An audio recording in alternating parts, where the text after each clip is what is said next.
So, as many of you know by now, I'm a huge J.R.R. Tolkien fan. I love his works. He's the author of The Lord of the Rings and The Hobbit and many others.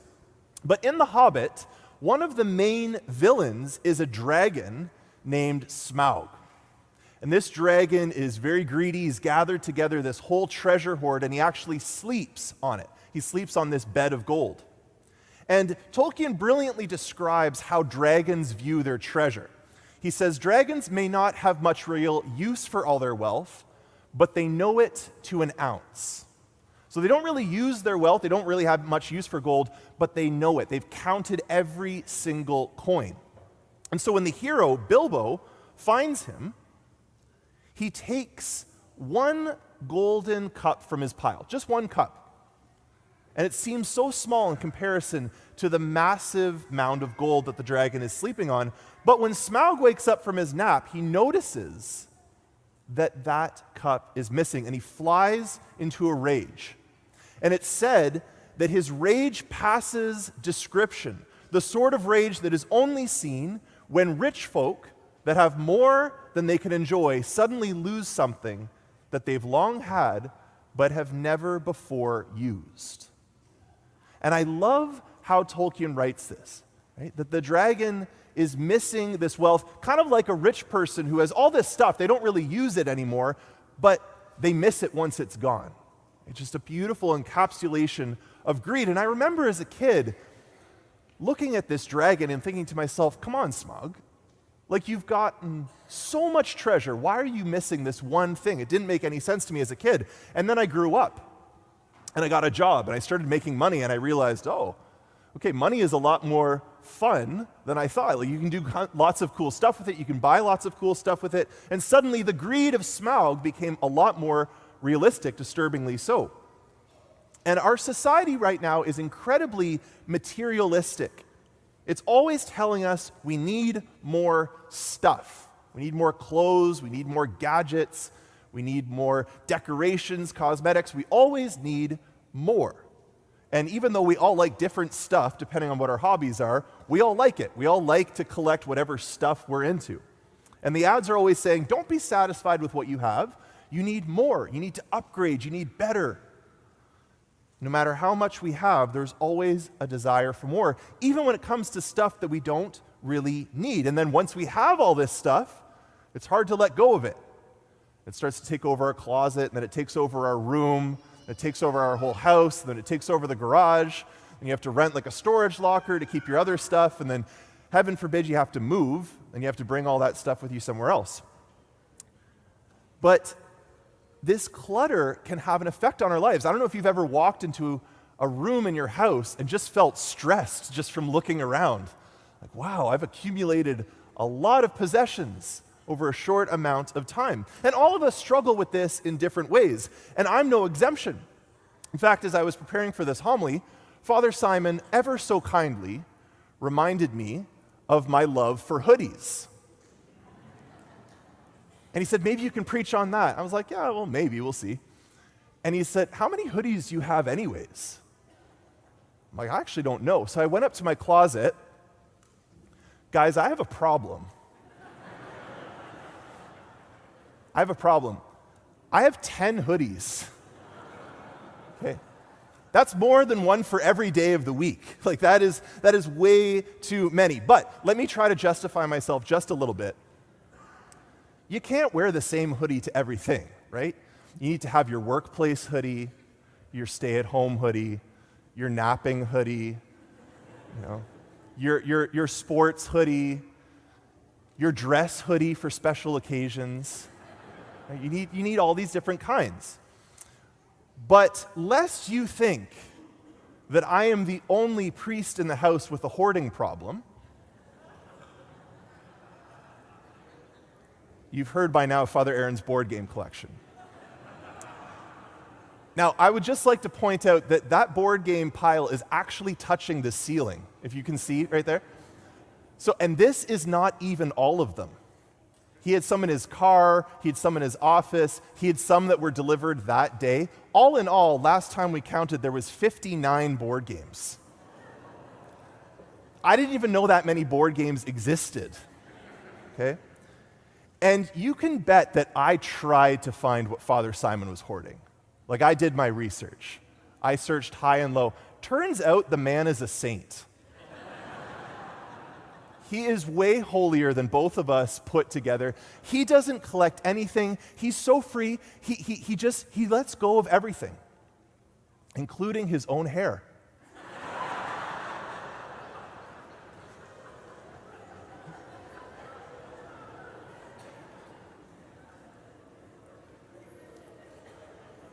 I can only make those jokes when he's not here, right?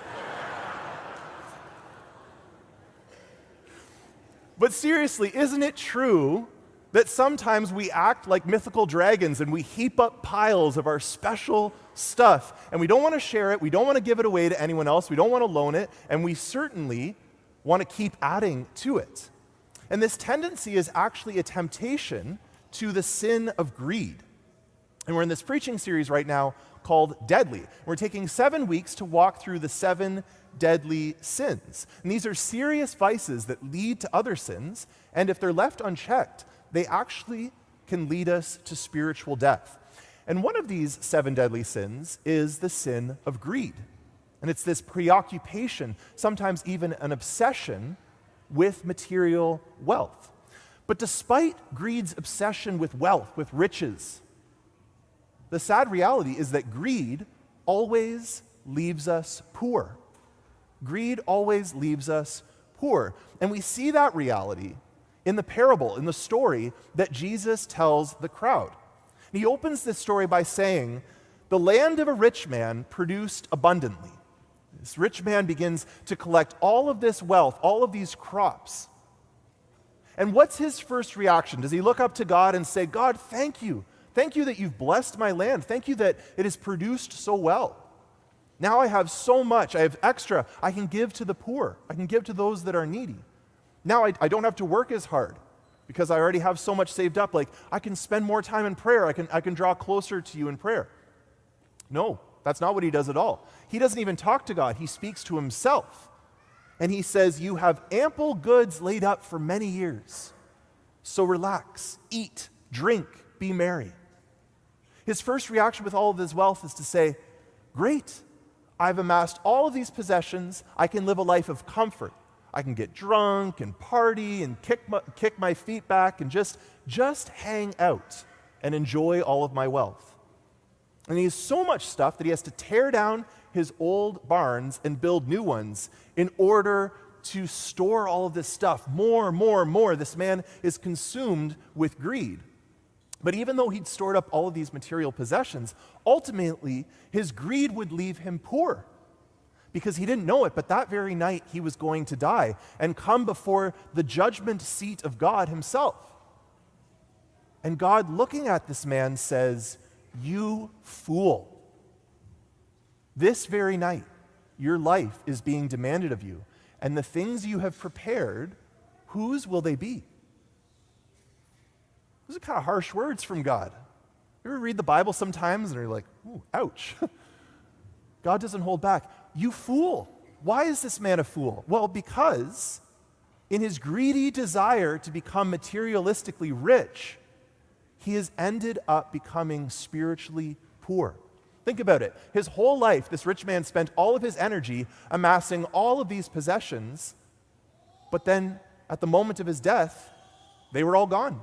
He couldn't take any of them with him. He could not take 1 cent with him into the afterlife. He had no spiritual wealth. And so when he came before God, he came with empty hands. He had nothing. And this is why God calls him a fool, because he wasted his life on things that would not last. And so for eternity now, he was poor. And this is why Jesus says the moral of the story is take care. Be on your guard against all kinds of greed, for one's life does not consist in the abundance of possessions. Basically, if you spend your whole life in greed, trying to store up earthly wealth, you will actually end up poor for all of eternity. And so my question for you is, what kind of treasure are you going to invest in? What kind of treasure are you going to invest in? Are you going to invest in earthly treasure? that passes away and you lose it as soon as you die? Or are you going to invest in spiritual treasure that will last and you will get to enjoy for all of eternity? The rich fool was greedy for a life of comfort, where he didn't have to work anymore, he could just sit back, eat, drink, have fun. Does that sound eerily familiar to some of our retirement plans? Right? Is this really what we're living for?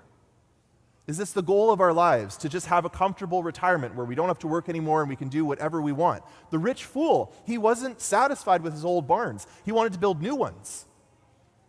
Are you someone who always has to have the new thing?